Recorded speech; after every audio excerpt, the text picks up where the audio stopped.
Hello everyone, welcome back to my channel. চলে এসেছি আরেকটা আমি আজকে রাইস রেসিপি নিয়ে, সেটা হচ্ছে জিরা রাইস রেসিপি। তো তোমরা দেখতেই পাচ্ছ কতটা ঝরঝরে জিরা রাইসটা আমার নেমেছে। এরকম ঝরঝরে জিরা রাইস আমি কীরকমভাবে বানিয়েছি, তো চলো ছটপট দেখে নেওয়া যাক তাহলে। তো তার জন্য এখানে একটা প্রেশার কুকার নিতে হবে। আজকে রাইসটা আমি প্রেশার কুকারে করেছি, তোমরা চাইলে এটা তোমরা কড়াইতেও করতে পারো। তো ফার্স্টে আমি তেল দিয়ে 1 টেবিল স্পুনের মতন সাদা তেল দিয়ে তাতে 2 টেবিল স্পুনের মতন জিরেটাকে একটু শর্টে করে নিচ্ছি। গোল্ডেন ব্রাউন অবধি ভাজা অবধি একটু ভেজে নিতে হবে।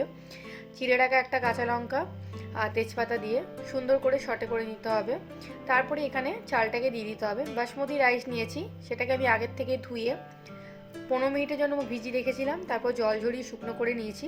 চালটাকে দিয়েও ভালো করে এবার আমি সেটাকে একটু ভেজা ভাজা করে নিচ্ছি, একটু ভেজে নিচ্ছি। ভাজা হয়ে গেলে এর মধ্যে স্বাদ মতো নুন অ্যাড করব। নুন অ্যাড করে আরেকবার এটাকে ভালো করে সমস্তটা মিশিয়ে নিয়ে এর মধ্যে জল অ্যাড করব। তো আমি এখানে 1 কাপ চাল নিয়েছি, সেই জন্য 2 কাপ জল দিয়ে দিচ্ছি। কাপ চাল তার দ্বিগুণ জল তোমরা নেবে। এবারে হাই ফ্লেমে একটা সিটি আসা অবধি এটাকে কুক করে নিতে হবে। যে একটা সিটি আসবে সেটাকে দমে রেখে দিতে হবে।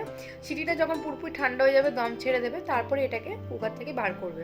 তো দেখো আমাদের রাইস একদম রেডি হয়ে গেছে।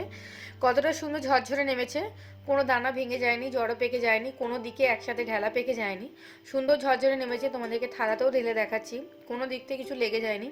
এরকম থালাতে রেখেও তোমরা ঠান্ডা করে নিলেও আরও তাড়াতাড়ি ঝরঝরে হয়ে যাবে।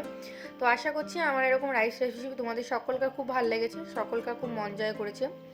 এরকম আরও অনেক রেসিপি দেখতে থাকার জন্য, রাইসের রেসিপি দেখতে থাকার জন্য অনুরোধ রইল আজই আমার চ্যানেলটাকে সাবস্ক্রাইব করে নেওয়ার। তো চলো দেখা হচ্ছে পরবর্তী নেক্সট ভিডিওতে। আর আমাকে এই স্পেশাল জিরা রাইস রেসিপিটা শিখিয়েছে আমার এক বান্ধবী রিমাদি। তো থ্যাঙ্কস টু রিমাদি আমাকে এত সুন্দর জিরা রাইস রেসিপিটা শিখিয়ে দেওয়ার জন্য।